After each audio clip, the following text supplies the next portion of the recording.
Every other one I've ever made, I think, has been my work, but I'm going to credit this one to Caitlin Johnstone, the Australian thinker, definitely a thinker, who I've noticed has exactly the same views as I do. Just a coincidence. And this latest article, if I'd written it myself, I'd be absolutely delighted with myself. It's brilliant. It's just excellent. It gets across what I say about all the propaganda matrix. It's like she's liberated from the propaganda matrix totally. She understands that her side are as guilty as the other side. And to be honest, when I check her work out, she slaughters her own side out miles more than the other side because she realizes that if the two playing a game, and basically I'll read her work out because it's almost flawless, if not flawless. Here it is then. So it's called Disrupt the Culture Wars by Caitlin Johnstone. She understands the propaganda matrix so well that this is, if I'd written this, like I say, I'd give it a 10. It's like she's got the same views as me, but she puts them across better than I can myself, I think. Anyway, here we go. She writes, one of the great challenges faced by Westerners who oppose the political status quo today is the way the narrative, what I would call propaganda, managers of both mainstream factions continuously divert all political energy away from any issues which threaten the interests of the most powerful. Then she lists economic injustice, war, militarism, corruption, etc., and towards issues which don't threaten the powerful. So she said narrative or propaganda, as I said, matrix, moves the issues from those that people really care about to issues that are already solved for many people. Like she says, homophobia, which is against homophobia, but she says it's solved, but we have to play this game because both factions need it for their herding. The liberals side need it for so they've got all of the pride people, and and the other side need it, so they've got the prejudice people. And she even says that racism shouldn't be debated as much as it is because it's part of this herding thing. So she goes on about that sort of stuff. And she says abortion because she lives in America, even though she's an Aussie, so that's on her mind probably because the propaganda matrix in America uses abortion a heck of a lot. Britain, not at all. Which is sort of we're all on the same side on that, more or less. But we would if the propagandists could find a suitable hook there that would split the working class, they would use it. The only reason they don't is because they know they can't get away with it, not because they're nice. Anyway, she writes, this method of social control serves the powerful in some very obvious ways and is being used very effectively. Note she's gone throughout history saying, being able to pick in the past, she's shown that this is historical. And she says this will occur as long as it remains effective. I'll put in again, given that she's a historical perspective, she thinks it will remain effective forever. She thinks there's a science of propaganda, and so do I. She uses a science of narrative. If I could speak to a one-to-one, I would say use the word propaganda. Because she does use the word propaganda, but she usually uses the word narrative. And anyway, she says it will continue to be used, full stop. The worse things get, she says, the more urgent the need to fight the class war will become, and therefore, she says, the more urgent the need to fight the class war becomes. No, sorry, I'll repeat. The more urgent the need to fight the class war becomes, the more vitriolic and intense the artificial cultural war will become, in order to prevent changes which inconvenience the powerful. Then she writes, this is 100% guaranteed. I love that line. I would put that there. I would write that. And what's tricky is that all the vitriolic. Hang on. What's tricky is that all the vitriolic intensity will create the illusion that the culture war has got more importance, when in reality the class war has got more important. So what she put it well enough herself, but I'll repeat what she said in my words. The more inequality we get, we've got 3.5 billion people at the bottom, all their wealth and income combined equals the top 26 billionaires in the world. The more inequality like that gets, the more vitriolic the culture war will get, which is artificial. And I would word it like this: to split the working class between themselves, in order to maintain that inequality between the top, the billionaires and the millionaires, and the rest of us, and to pretend that our problems that are real are the ones that are artificial. And if that succeeded, the inequality will get much worse than it is already between the top and the bottom. The billionaires will get richer and the poor will get poorer. That's normally the way they want it to go. It's just a straightforward fact that the more miserable, I'm reading again, the more miserable, impoverished and disempowered the public becomes, the more hateful and all-consuming the artificial culture war will be made to prevent revolution. Now, I wouldn't use the word revolution there. I'd use the word to prevent radical change, but nevertheless, it's close enough. She then writes, that's what's been happening, and that's what will continue to happen. You can hate hearing it, and you can hate me for saying it, but it is a fact, and I think we all pretty much know it's a fact.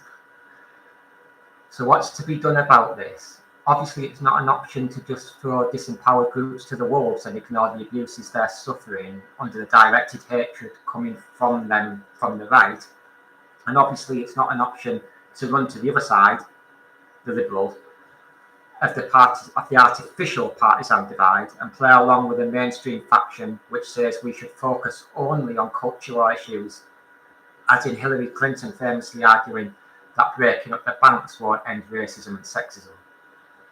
What she's saying there is that Liberals tend to focus on these culture wars rather than on the class war. So I'd word this as something like, if you look on YouGov, you'll see that Liberal Democrats,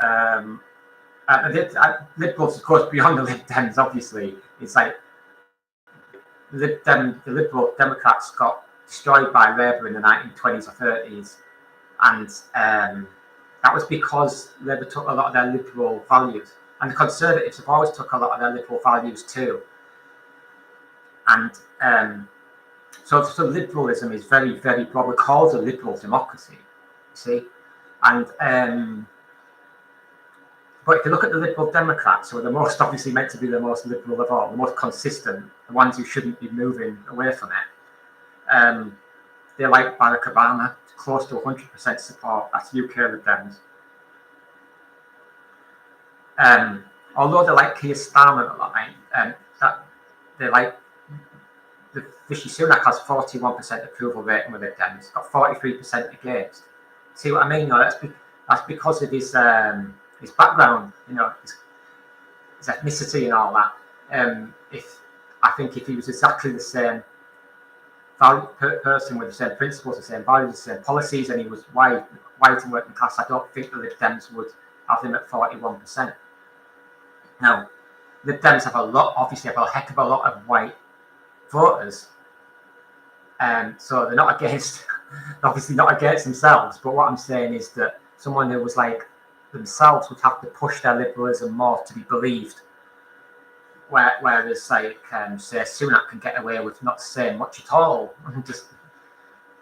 and I get back to what Caitlin Johnstone was saying. So to remind myself of what I'm pointing out here, he says, and obviously it's an option not to run to the other side of the artificial partisan divide and play along with the mainstream faction, which says we should only focus on cultural issues, as Hillary Clinton famously argued by her saying breaking up the banks won't end racism and sexism. Yeah, the UK Lib Dems, they focus on racism, sexism, homophobia, but they don't focus on war injustices and class injustices as much. And that's suspicious, isn't it? It means that the liberal on the popular liberal things. For example, we've got Black Lives Matter and we've got Pride, and most people go accept all that. They're on that side.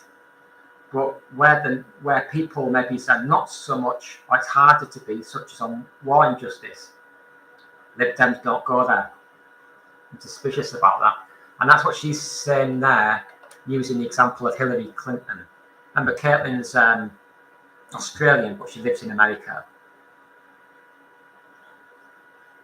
As with most problems, she writes, the first step towards finding a solution is to bring consciousness to what's happening, draw attention to the fact that marginalised groups are being used and abused by mainstream narrative managers, propaganda managers, I say, to keep the public from turning their gaze on the abuses of their rulers. Draw attention to the way rightist narrative managers direct hatred towards marginalised groups to keep hatred away from our rulers, and to the way liberal narrative managers seize on that to direct their herd away from issues that can inconvenience the powerful and towards exclusive focus on the culture war. That's more or less what I was just saying, how liberals focus on race and sexuality, not on so much on class, war, injustice and warmongering justice, even though warmongering justice could lead to the destruction of all of us. And she's saying that the two mainstream factions, which really are on the same side, are herded into different cages and then dance to the same tune so that they both succeed from it, while all they're really doing is ensuring the powerful continue to succeed, the status quo continues to succeed, the elites that continue to succeed, and that vast inequality from Westminster or Washington, where she is, continues to be super powerful, and the rest of us continue to rot, basically, while giving us the impression of freedom. So she then writes, stop letting people get sucked up into the performance. You know, it's artificial, it's an act, it's a stage, it's a theatre, it's a show. And then she writes, and instead draw attention to what's really going on here. Act like a loud jerk at a movie theatre, I was just saying, who keep yelling, none of this is real. Those are actors on a movie set. Yeah. So that's where she's saying it's artificial. The state superstructure and its paradigm and its propaganda matrix are artificial. It's not real. It's a show. It's to maintain power and control. It works effectively. It's an excellent science. It's intelligent, but it's immoral. But it works. It works for them. It works for themselves. So that is why they do it. Don't just do it for the hell of it. Don't do it to be nice. They do it for themselves. Can you imagine, she writes, how hard it would be to get lost in the narrative of a movie if somebody was constantly doing that to you, yelling, none of this is real. After a while, you'd stop seeing Oppenheimer, the latest movie that's been on, and you'd only be able to see Murphy, the actor, real name. So she's saying that's what we should do. We should keep disrupting the culture war by shouting constantly, none of this is real. In other words, just to continue her analogy with a movie, we're in the Truman Show. We need to keep reminding ourselves we're in the Truman Show, we're in the Truman Show, we're in the Truman Show, we're in the Truman Show constantly, so that we constantly yelling and spoiling the movie. Now, obviously, if you're watching the Truman Show, you know that Truman's in the Truman Show. What is supposed to be reality to us is a Truman Show.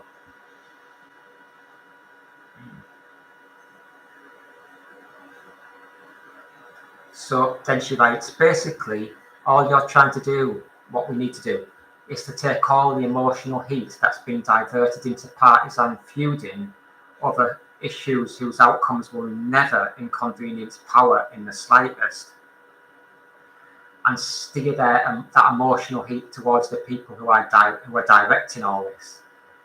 This is both easy to do and completely honest, because how effed up is it that they're doing this? How effed up is it that the most influential voices in our society on both sides of the mainstream partisan divide are facilitating the abuse of marginalised groups in order to protect the powerful? So let's go over that paragraph.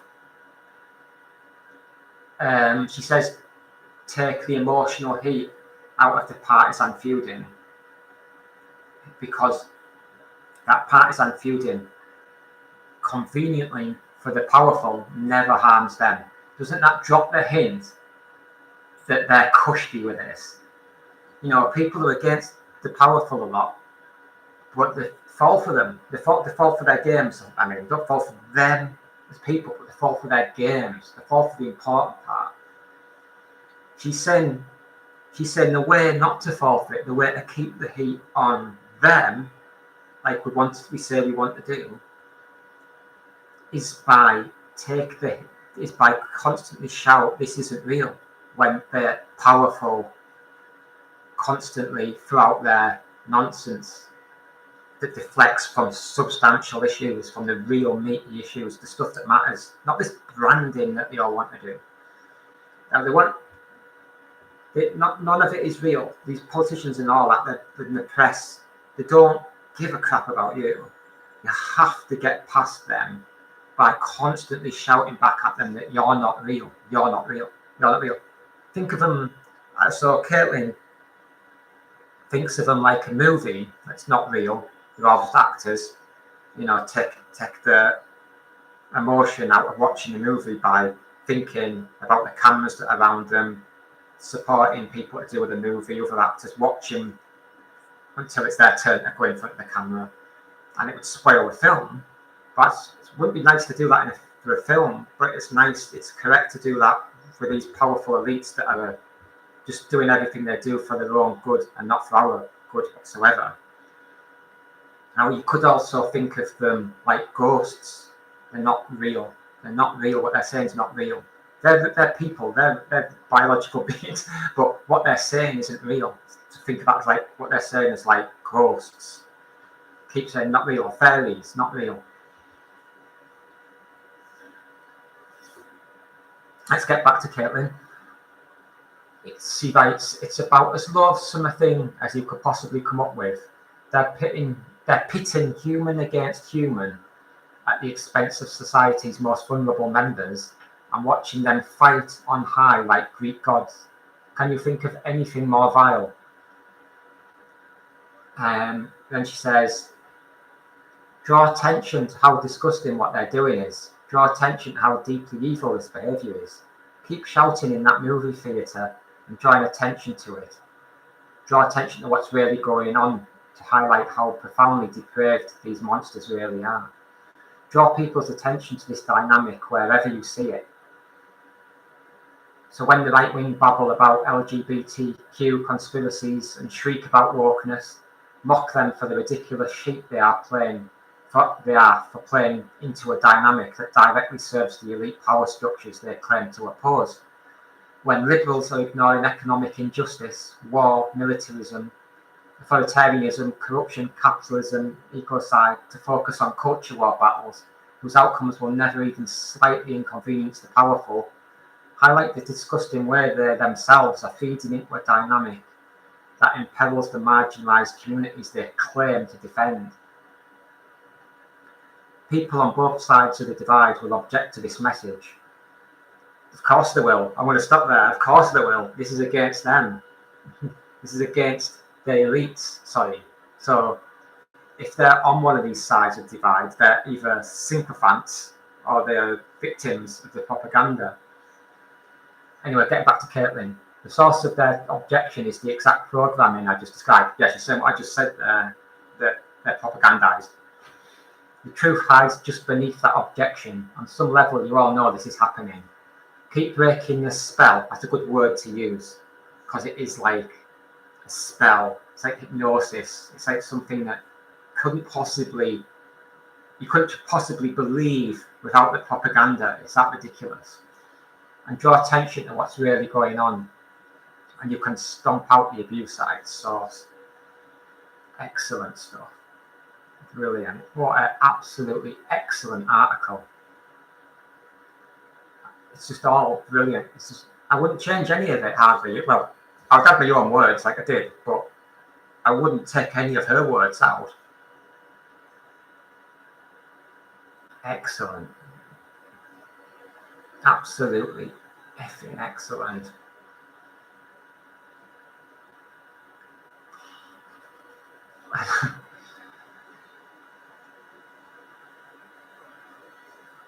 I'm glad I made this video, even though the visual quality of my video is poor. Excellent stuff.